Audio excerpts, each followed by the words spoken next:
그러면 이 들어갈 때 누나도 같이 들어가셨잖아요. 누나도. 그렇죠. 누나하고는 어떻게 연락이 됐나요? 누나가 23소대에 있었고 제가 24소대예요. 그 건물만 유일하게 하나의 건물로 그 딱 반이 나눠져 있는 구조거든요. 그러니까 남녀가 분리돼 있던 예, 거죠. 예. 이쪽은 여자, 이쪽은 남자 아동인데 아침 기상을 해가지고 5시에 이제 인원 점검 끝나면은 제일 먼저 모이는 곳이 바로 뒷담 옆에서 사열 정도로 줄 맞추는 거거든요. 네. 그럼 누나는 무작정 우리 소대로 달려오는 거예요. 아, 동생 만나려고. 집에 가자고.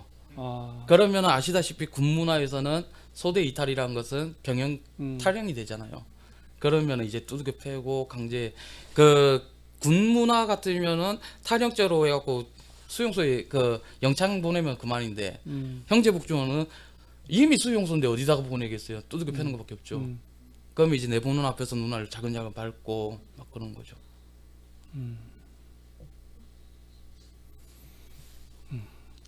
그리고 이제 이렇게 있다가 아버지도 들어오세요. 여기 형제복지원에. 아버지도. 아버지는 언제 들어오신 거죠? 86년도에 그러니까 그러면 한 몇 거의 년? 폐쇄되기 전 이제 한 6, 7개월 정도 남겨놓고 이제 저 들어오신 거죠. 두 분, 그래서 그냥 누나랑 두 분이 들어가서 한 2년 정도 지난 다음에 그렇죠. 그다음에 아버님이 들어오신 거죠. 그렇죠. 그럼 아버님은 갑자기 왜 들어오신 거예요? 거기? 그러니까 이제 저도 그게 미스터리였단 말이죠. 처음에 새벽 5시에 이제 구보 돌고 밥 먹으려고 이제 식당 앞에서 서 있는데 경비 아저씨가 지나가면서 네가 영태 아들이냐 이러는 거예요. 저희 아버지 이름으로 대면서. 예. 그게 맞다고 하니까 아버지 어딨냐 하니까 아버지 왔대요. 예. 그 형제복지원은 보호자가 찾아오면은 귀가가 되는 게 맞는 거잖아요. 네. 그래서 나는 이제 귀가 되는 줄 알고 되게 좋아했단 말이죠. 아, 아버지 찾으러 온 줄 알고. 예. 예. 그래서 그때 우리 소대장한테 이야기를 해서 원래 이런 식으로 하면은 원래 두들겨 맞아야 돼요. 예. 예. 아버지 왔으니까 나 집에 갈 거니까 아버지 좀 만나게 해달라. 이래 보니까 그 조장한테 그때 그 눈빛을 내가 아직도 기억해요. 그 소대장 눈빛을. 안 됐다 이런 표정이었거든요. 그러니까 이제 가서 보고 와 이렇게 해갖고 그 C동 가가지고 이제 아버지를 만났어요. 거기서 딱 만났는데 파란색 추리닝을 입고 있는 거예요. 나랑 똑같은 걸. 그래 이제 잡혀온 걸 이제 알게 된 거죠. 왜 들어왔노 하니까 갑자기 뭐 우리 누나 이야기부터 하더라고요. 시내는 시내 지금 또라이 다 됐다. 그래 이제 아버지에 대한 원망이 그때부터 생기기 시작하면서 그 이후로 이제 아버지랑 말 한마디도 안 하고 그냥 돌아서 버렸죠. 제가 일부러 이제 막 여쭙지 않았어요. 뭐냐면 누나가 그 이후에 되게 모진 것들을 많이 당하셨단 말이에요. 그래갖고 지금은 그 이게 뭐라고 해야 되죠? 그 정신병 분열증? 지금 그게 사실 이때 온 거죠. 그러니까 아버님 만날 때는 이미 누나는 정신분열이 와 있는 상태인 거야. 그러니까 아까 조장이 선생님을 보면서 아유 나 안 됐다 생각하신 이유가 이거에 다 포함되어 있는 거예요. 가족이 왔는데 누나는 지금 그렇게 됐고 그러니까 너 아빠 만나러 가라 그런 게 포함되어 있는 거잖아요. 그렇죠. 평소 같으면은 그 우리 소대장이 되게 악랄한 사람 중에 한 명이거든요. 원래가요. 예. 네. 그 울산 아까 그 사건 나왔지만 네. 거기 전체 관리를 맡으러 간 사람이 그 사람이거든요. 아 그래요? 네. 거기에서 이제 한 사람 때려 죽인 게 그 사람이고. 아 그래요? 네. 아까 울산 말했잖아요. 아, 제가 이해 안 했는데 그걸 왜 갔냐면은 그 원장의 개인 이 뭐죠? 목장. 목장하고 자동차 교습소를 만들려고 원생 180명을 데려다가 그냥 공사를 시킨 거예요. 그러다가 걸린 거거든요. 그러니까 부산에서 걸린 게 아니고 울산에서 걸린 거죠. 근데 그때 한 명이 사람이 죽었어요. 근데 그 죽인 사람이 그 소장이라고요. 네. 바로 야 그 그건 소대장. 몰랐네. 그 김계원 씨가 이제 사망한 거 사건이거든요. 그래요? 네. 그런데 이제 그 87년도 당시에 그 수사 그 공소장 내용 같은 걸 보면은 죄명이 특수감금 하나 들어가 있고 살인죄 같은 거는 싹 빠져 있잖아요. 네. 네. 아 그럼 거기서 이렇게 한 3년 계신 거잖아요. 3년. 그럼 3년 6개월이 있었죠. 그럼 주로 거긴 뭐 하는 거예요? 아침에 일어나서 구보하고 밥 먹고 뭐 맞았다고 쳐요. 네, 그리고 그러면- 이제 오전에는 잠깐 이제 어. 그 볼펜 작업 같은 것도 하고 봉투 접는 것도 하고. 아 작업이 있어요? 네, 노역이죠, 노역. 그러니까 그러니까 임금을 받을 수 없는 노역을 우리는 하고 나서 이제 점심 시간 끝나고 나면은 그때부터 이제 두들겨 맞는 거죠. 또 지침 때까지. 제시군요. 제시군련도 있고. 말씀 제대로 안 하시니까 선생님이 딱 말씀하시잖아요. 그러니까 성가마원 같은 경우도 주로 일가가 뭐였냐면은 저는 그게 궁금했거든요. 가서 뭐 하지? 지금 성감도 가면은 다 나무 같은 거 다 조성돼 있잖아요. 그거 그때 다 아이들 했다는 거예요. 다 일일이 개간하고 다 강제노역 한 거예요. 나중에 뭐 서산 개척당 같은 데 시작해갖고 우리나라 뭐 개척하는 거 보면은 다 이런 불황인들 수용한 사람들을 다 보내가지고 사실은 개척하고 그런 거예요. 그런 것들. 근데 형제복지원 안에서도 사실은 그런 노역들이 엄청나게 있었던 거죠. 그 형제복지원은 네. 그 산 아래 산에다가 지어진 건물이거든요. 네. 그래서 이제 제가 들어갔을 땐 1984년 네. 이미 형제복지원 건물은 완공이 끝난 상태. 그렇죠. 예. 그 전에는 산을 전부 다 삽과 꽃갱이로 망치로 정으로만 사람들이 중장비 없이 개간을 해서 거기에서 나온 토사물 가지고 건물을 지은 거예요. 아, 공사를 맡긴 게 아니고 누구한테? 와. 무슨 말씀인지 네. 알겠죠? 그 넓은 지역을 그 너희들이 살 곳이니 너희가 짓는 게 맞지 않느냐, 박인근의 명분이요. 그게 우리 피해 당사자들한테 그런 명분을 심어주고 자기 집을 짓게끔 이렇게 강제노역에 투여를 했단 말이죠. 그러면서 사람들이 거기에서 많이 죽어 나갔어요. 그 할당량을 못 채워서. 그리고 나서 형제복지원이 폐쇄가 됐을 때는 사람들 다 내쫓아내고 이 부지를 팔아먹었죠. 그래서 이제 1984년도 때 제가 들어갔을 때는 그런 강제노역은 이제 끝이 났기 때문에 이미 높은 그 담을 쌓아놔서 이제 탈출할 통로는 없죠.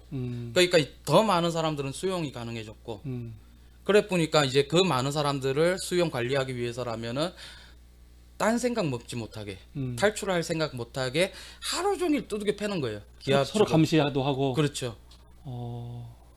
그러면 실제로 그 탈영이라고 해야 되나? 탈출하는 사례도 있었나요? 종종 많이? 있죠. 종종 있어요. 네, 종종 있는데 어. 탈출해 갖고 성공한 사람은 그 사람은 자유를 찾을지언정 네. 거기 남아 있는 사람들은 그 사람 때문에 이제 또 죽어나가는 거죠. 아, 전체가 다. 그렇죠.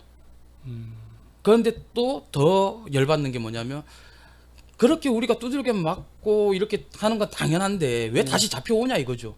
아, 그 사람 또 잡혀오는 거예요, 또? 네, 또 잡혀오기도 하고 그러죠.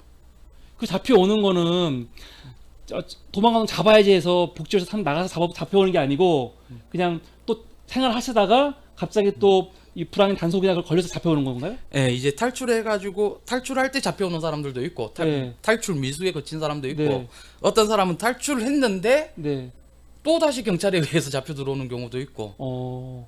그러면 이분들은 들어와서 또 엄청 맞겠네요. 그렇죠. 그리고 이제 꼴통소대라고 해가지고 그쪽으로 꼬링 시켜버리고.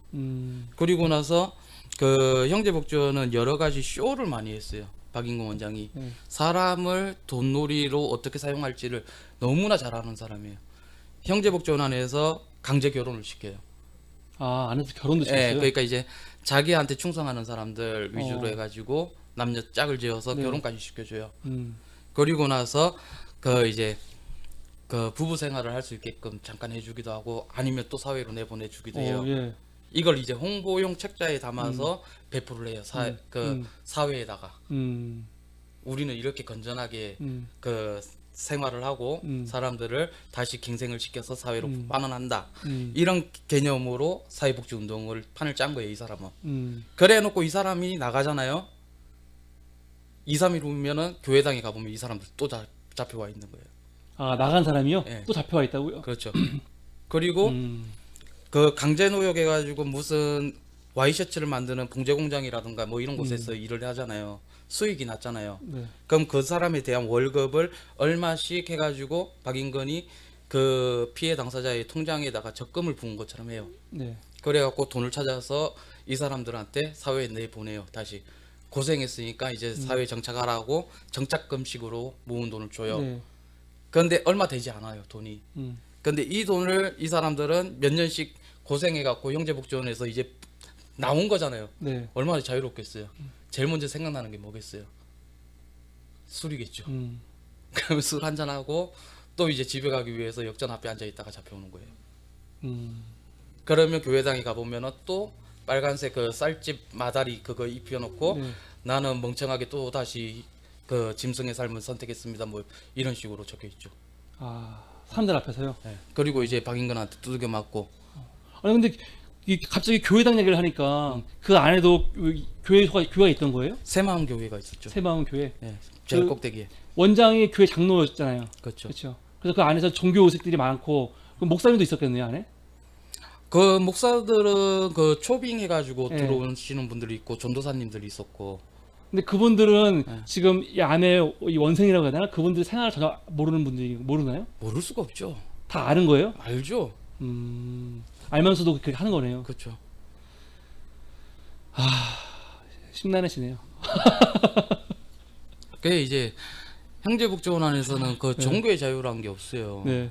그 형제복지원에 잡혀갈 수 있는 그 규정이 내무불령 410호로 돼 네. 있잖아요. 거기에는 껌파리, 뭐 무전치식, 뭐 이런 거 여러 가지가 다 있잖아요. 네. 근데 이제 스님들이 잡히면 뭘로 잡히겠어요? 스님들이요? 예. 구걸? 그런 걸로 잡히는 거죠. 그러니까 이거 시주 받으려고 네. 하다가 이것도 다 잡히는 잡힐 되는 거예요? 수밖에 없죠. 경찰이. 네. 그러니까.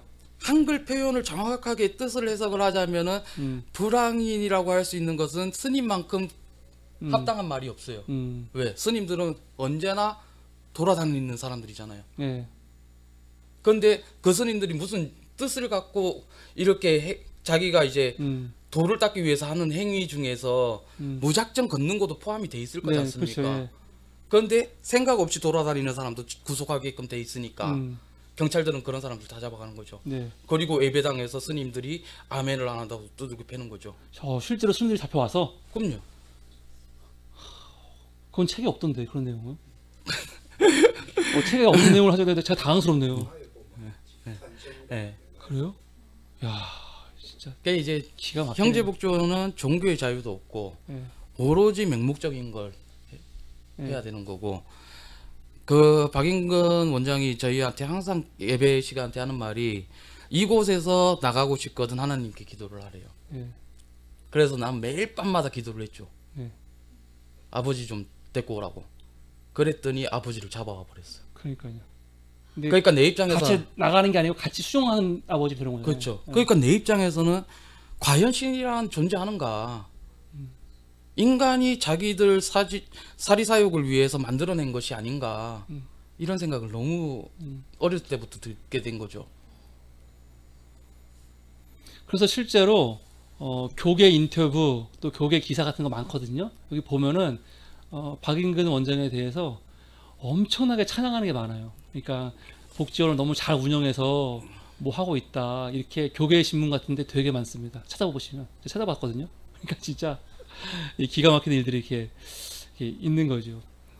그럼 선생님 보면 그 선생님은 뭐 나이가 어리긴 했지만 도망가겠다는 생각은 한 번도 안 하셨어요? 많이 했죠. 많이 하셨어요? 많이 했는데 그때 당시에 이제 제가 9살 때 들어갔잖아요. 네. 키가 111cm예요. 키가 너무 작아갖고 3년 6개월 동안 1번 이상 벗어나 본 적이 없어요. 네. 항상 1번이에요. 키가 네. 너무 작아서. 그런데 이제 키 큰 형들도 달리기 하다가 잡혀가지고 다시 잡혀오는데 내가 탈출을 하려면은 발이 안 보일 정도로 겁나 빨라야 되는 거예요. 아니, 탈출하시는 방법이 뭐예요? 담을 넘어야 되는 거예요? 아니면 어떻게 해야 되는 거예요? 방법이 뭐 담은 칠적 담장이라서 너무 높고. 그건 불가능하고. 네. 예. 그러면 이제 교회당을 통해서 예배 시간에 화장실 다녀올게 하면서 째는 길밖에 없는데 예. 그건 너무 불가능한 거예요. 그걸 연습하기 위해서 이제 기합 받고 뭐 이렇게 두들겨 맞다가도 자유시간 한 15분 정도 주어질 때가 있어요, 낮에. 네. 그러면 이제 운동장에 가가지고 그림자가 못 쫓아올 정도로 내가 뛰면은 네. 탈출 가능하지 않을까 해가지고 겁나게 맨날 연습했어요. 네. 근데 뛰어도 그림자는 내 밑에 있는 거예요. 그래서 포기했죠. 그래서 아싸리 그 선택한 것이 하나님께 기도하자. 기도하자. 네, 기도했더니 아버지 잡아붙었잖아요. 그러니까요. 네. 그 책에 보면은 근데 이제 그 안에서의 생활이 그러니까 그 아까 그 검사님이 이 조사한 다음에 그 공식적인 그 사건에 대해서 형제부적 사건에 대해서 막 적은 게 있어요. 근데 거기 보면은 엄청 무시무시한 말들이 나와요. 예를 들어서 사람들이 막 많이 죽었는데 이제 그 시체를 이 부산의 대학병원에 뭐 팔았다. 그러니까 이 실험용으로 그 일구에 얼마나씩 팔았다 그런 얘기가 나오고 실제로 그 87년도에 이 복지원이 폐쇄된 다음에 90년도 가면은 기사들이 막 나와요. 어떤 기사냐면 복지원이 폐쇄된 이후에 대학병원에서 의과 학생들이 이 실습 그 시체가 없어갖고 지금 이거 실습을 못 하고 있다. 난 이 기사 보고 너무 깜짝 놀랐어요. 그럼 어쩌라는 거야? 뭐 누구를 죽여서 시체를 갖고 오라는 얘기야? 그러니까 이 뉘앙스가 뭐냐면 이거 없어지는 바람에 못 하고 있다는 뉘앙스인 거예요. 그래서 내가 너무 기가 막히더라고요. 근데 그런 기사가 버젓이 나오거든요. 그럼 선생님도 그 안에 있을 때도 그런 얘기가 있었나요? 그 이야기는 이제 중대장이나 소대장한테 자주 들었죠. 직접이요? 예. 그러니까 이제 형제복지원에서는 구타를 당해갖고 팔이 부러지거나 아니면 예. 장애가 생길 정도의 후유증이 오잖아요. 예. 그러면은 의무과에서는 치료가 불가능해요. 어차피 가봐야 안티프라민하고 바세린하고 그 용각산 비슷한 하얀 가루 같은 것만 주고 끝이거든요.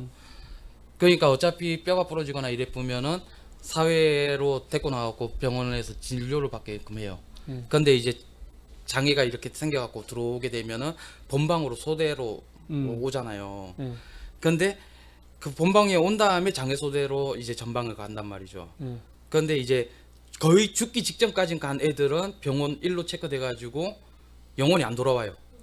그리고 숫자가 싹 지워지고 현인원이 쫙 바뀌거든요. 그럼 죽은 건가요? 이제 죽었다고 봐야죠. 그러면 이제 이런 상황에 놓인 애들을 우리들이 몇 번 많이 보잖아요. 네. 어쩔 수 없이 보게 되는데 그 중대장이나 소대장들이 가끔 가다가 그런 이야기를 하죠. 니들도 죽으면은 백병원에 가갖고 그 시체 부용당한다 뭐 이런 식으로 이야기를 하죠. 니들은 죽어서도 그 니 몸뚱아리 니거 아니다 뭐 이런 식으로 막 하죠. 언어 폭력이죠. 그러니까 이게 무시무시한 게 사실은 그냥 일반 사회에서 사람 하나가 만약에 없어졌어, 죽었어. 그러면 이거 엄청난 문제가 될 거 아니에요. 그런데 이런 시설에서 사람이 죽으면 그냥 아무도 모르게 끝나는 거예요. 그냥 아무것도 아닌 거예요. 아무것도 아닌 거예요. 그러니까 아까 말씀하셨듯이 살인죄로 기소된 사람이 한 명도 없는 거 아니에요. 500 몇 명이 죽었는데 몇 년 동안. 그러니까 기가 막힌 거고 거기 끌려온 사람도 뭐 그들이 말하는 불황인도 아니야. 일반인들이 끌려가는 거야. 그 말은 무슨 말이냐면은 사실은 이 시대에 살았던 사람들은 누구나 다 그 대상이었던 거예요. 근데 우리가 그 위험을 몰랐을 뿐이야. 우린 몰랐을 뿐이지. 그리고 운 좋게 걸리지 않았을 뿐이지. 사실은 누구나 술 먹고 앉아 있다가 끌려갈 수 있는 거거든요. 다. 그러니까 이게 사실은 그 몇몇 개인의 문제가 아닌 거예요. 우리 모두의 문제였고 우리 모두의 위기였어요. 그런 생각이 듭니다.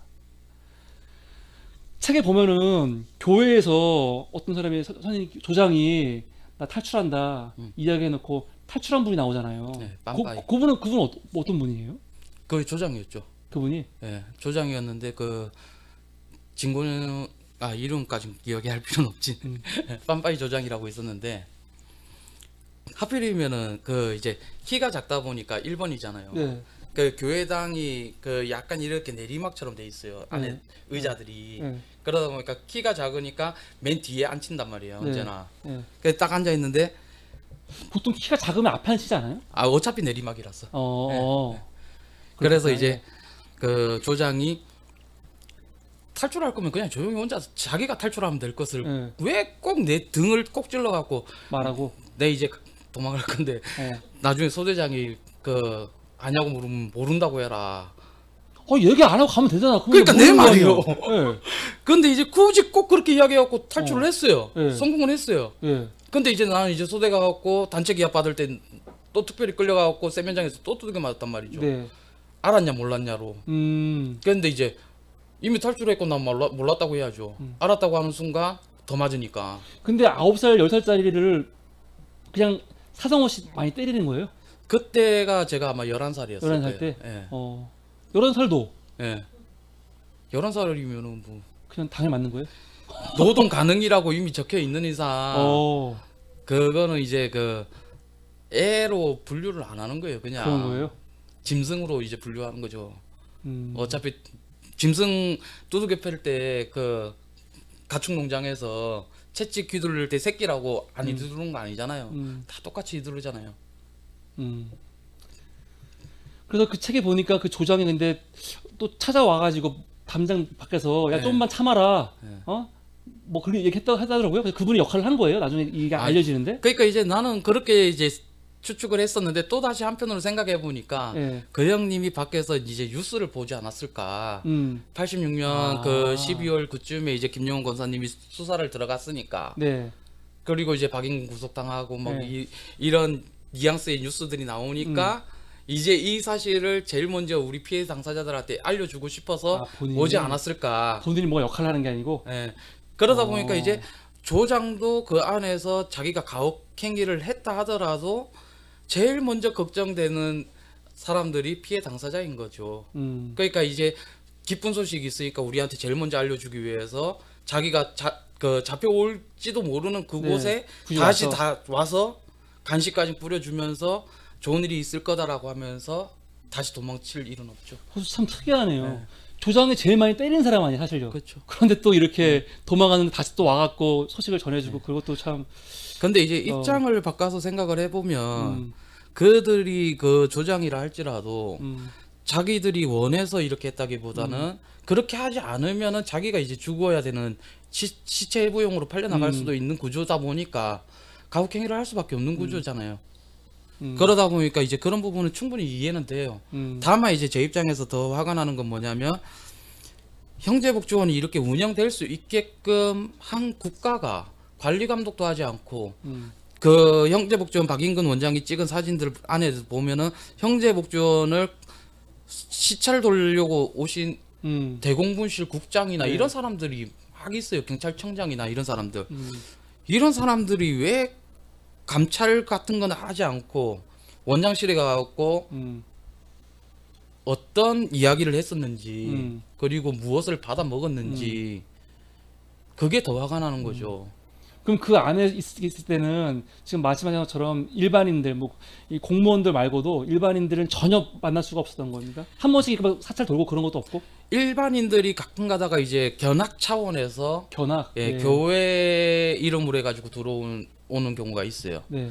이런 사람들은 시차를 A동, B동까지만 딱 돌고 그다음 이제 그 공장 쪽으로 가서 공장 뭐 이런 뭐 봉제 공장도 있고 뭐 철공소도 있고 뭐 이런 거 보여주고 그다음 이제 식당으로 가서 식당 싹 구경시켜주고 그다음 바로 원장실로 올라가 버리는 거예요.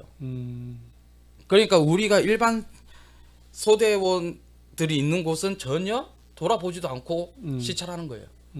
그리고 우연찮게 식당 근처에서 일반인들하고 우리가 마주칠 수 있는 네. 있으나 거기에서 사람들한테 말을 걸어서는 안 돼요. 말을 걸면 이제 우리는 또 단체 기합이고 두들겨 맞고 그런 거죠. 그 성감하고 관련된 거에서 제가 본 게 뭐냐면 애들이 성감도에 대학생들이 가끔 놀러 왔대요. 그러면 여기 갇혀 있는 애들이 대학생을 만날 때가 있잖아요. 그러면 그때 얘기하는 거예요. 나 이런 일 당하고 있으니까 좀 나가서 얘기 좀 해달라 그렇게. 근데 그 대학생들이 그 얘기를 듣고 분노해갖고 학교로 가는 거예요. 찾아가는 거예요. 그 성감 학원에 있는 학교를. 그래갖고 누가 이렇게 말하던데 그거 진짜냐? 그렇게 얘기하니까 이 사람들은 아 가짜다 했겠죠. 그리고 돌아간대요. 그러면 그러고 나면 이 아이는 엄청나게 맞는 거죠. 그러니까 오히려 웃긴 거죠. 이런 일들이 있더라고요. 그러니까 여기서도 충분히 잘못 취소했다가는 오히려 엄청난 일이 있을 수 있는 거죠. 지금 말씀하신 것처럼 안에 뭐 재봉틀 공장 뭐 그런 거 얘기했잖아요. 왜 그러냐면 이 복지원이 사람들이 들어가서 기술을 배워서 나갈 수 있게 하는 그런 게 있는 거죠. 명목상으로는. 예, 갱생 프로그램이죠. 갱생. 그래서 있는 게 재봉틀 공장하고 또 뭐 어떤 게 있습니까? 목공소 있었고, 목공소. 나전칠기 있었고, 그리고 이제 뭐 철공소 있었고, 그리고 신발 공장 있었고, 그리고 또 뭐 있었더라? 여러 가지 있었는데 기억이 잘 안 난다. 그러니까 갖출 건 다 있는 거예요. 이발소도 있었고, 이발소도. 미용실도 있었고, 그럼 실제로 세탁소도 있었고, 실제로 기술 배운 사람도 있고요. 운전교습소도 있고, 배운 사람들도 있겠죠. 이분도 있고. 네. 그리고 그분들 이제 홍보용으로도 쓰기도 하고 뭐 그런 식으로. 그렇죠. 그런데 이제 거기에서 가장 사용 가능 우리가 직업군으로서 써먹을 수 있는 일이 운전 그리고 이제 뭐 봉제 그 정도일 것 같은데.